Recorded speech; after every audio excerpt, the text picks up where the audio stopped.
Israeli Doom system को hack करके Iran ने इसराइल पे तबाही मचा दी। ईरानी मिसाइल इसराइल में तबाही मचा। दोस्तों, इजराइल और ईरान युद्ध में कुछ बहुत बड़ा होने जा रहा है। परमाणु को लेकर शुरू हुई दोनों देशों की जंग में दुश्मनी की इंतहा यहां तक हो गई है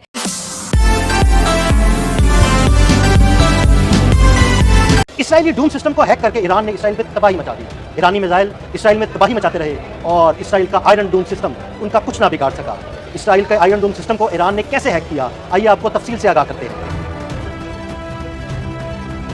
ईरान ने पीर के रोज इसराइल पर मिसाइलों की बरसात से पहले वो चाल चली जिसका इसराइल ने कभी सोचा भी नहीं था। ईरानी मिसाइलों के दागे जाने से पहले ईरानी दिफाई हैकर सरगर्म हुए और इसराइल के फिजाई दिफाई निजाम आयरन डोम पर साइबर हमला किया। इस हमले के साथ ही ईरानी हैकरों ने आयरन डोम को हैक कर लिया। आयरन डोम हैक हुआ तो उसके लिए ईरान की जानिब से दागी मिसाइलों को इंटरसेप्ट करना तकरीबन नामुमकिन हो गया। मिसाइल इसराइल में तबाही मचाते रहे और आयरन डोम सिस्टम उनका कुछ ना बिगाड़ सका। ईरानी मीडिया ने दावा किया है कि तेहरान की जानिब से फायर किए गए ज्यादा से ज्यादा मिसाइल इसराइल में अपने अहदाफ पर कामयाबी से पहुंचने की वजह यह है कि इसराइल का आयरन डोम सिस्टम हैक कर लिया गया था। ईरानी मीडिया के मुताबिक इसराइली दिफाई निजाम हैक होने से ईरान के मिसाइलों को रोकने के लिए चलाए गए इसराइल के बाद मिसाइल अपने ही इलाकों पर गिरने लगे। रॉयटर्स की एक वीडियो में तल अवीव से दागा जाने वाला इसराइली मिसाइल वापस गिरते दिखाया गया। मीडिया रिपोर्ट्स के मुताबिक पीर को लॉन्च किए गए ईरानी मिसाइलों और ड्रोन्स ने इसराइल में बड़ी तबाही मचाई और लाखों इसराइलियों को चौथे रोज भी जेरे जमीन पनागाहों में छुपना पड़ा। इस दौरान इसराइली आयरन डोम मिसाइल सिस्टम को हैक कर लिया गया था, जिसकी वजह से इसराइली मिसाइल कंफ्यूजन और नाअहली में मुल्क के अंदर ही फायर हुए।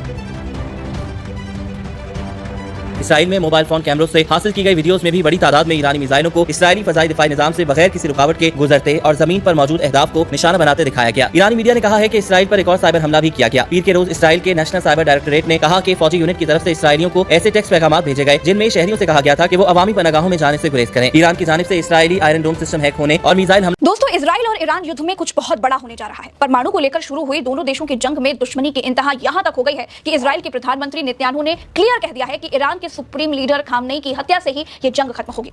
दूसरी तरफ दोस्तों, तनाव का माहौल ऐसा है कि इजराइल को पिटता देख ट्रंप को कनाडा के एल्बर्ट राज्य में चल रही G7 की बैठक बीच में ही छोड़कर अमेरिका वापस लौटना पड़ गया। ट्रंप ने कहा कि मैं सीज फायर के लिए वॉशिंगटन लौट रहा हूं, ऐसा नहीं है, बात इससे भी कहीं बड़ी है। ट्रंप के इस बयान से लगता है दोस्तों कि कुछ बहुत बड़ा होने वाला है।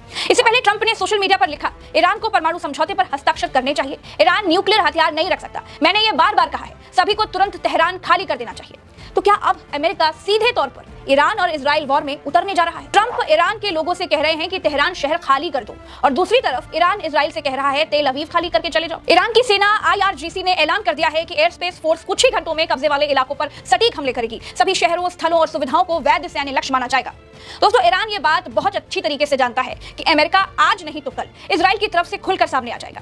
इसीलिए इस्लामिक रिवोल्यूशनरी गार्ड कोर्प्स के वरिष्ठ सैन्य अधिकारी मोहसिन रिजाई ने तुर्की, सऊदी अरब, पाकिस्तान और अन्य इस्लामिक देशों से इजराइल से लड़ने के लिए ईरान के साथ मिलकर के एक इस्लामिक सेना बनाने के लिए साथ आने की मांग करती है। रिजाई ने ईरानी मीडिया को दिए एक इंटरव्यू में तुर्की, सऊदी अरब और पाकिस्तान जैसे प्रभावशाली इस्लामी देशों से मिलकर एक संयुक्त इस्लामिक आर्मी बनाने की अपील की है, जिसका जो मकसद है वो इजराइल के खिलाफ निर्णायक मोर्चा खोलना है। दोस्तों, अमेरिका ने मिडिल ईस्ट और यूरोप में अपनी सैन्य ताकतें बढ़ा दी हैं। अमेरिका ने इन जगहों पर और फाइटर जेट्स में तेल भरने वाले प्लेन और वॉरशिप तैनात कर दिए हैं। वॉशिंगटन पोस्ट की रिपोर्ट के मुताबिक रविवार और सोमवार को अमेरिका से 2 दर्जन से ज्यादा टैंकर विमान यूरोप भेजे गए हैं। ये विमान अमेरिका के अलग अलग इलाकों से उड़ान भर करके स्पेन, ग्रीस, जर्मनी, इटली और स्कॉटलैंड के एयरबेस पर पहुंचे। इन विमानों में KC-135 स्ट्रैटो टैंकर और KC-46 पेगासस जैसे विमान शामिल हैं, जो हवा में ही दूसरे विमानों को ईंधन भरने में मदद करते हैं।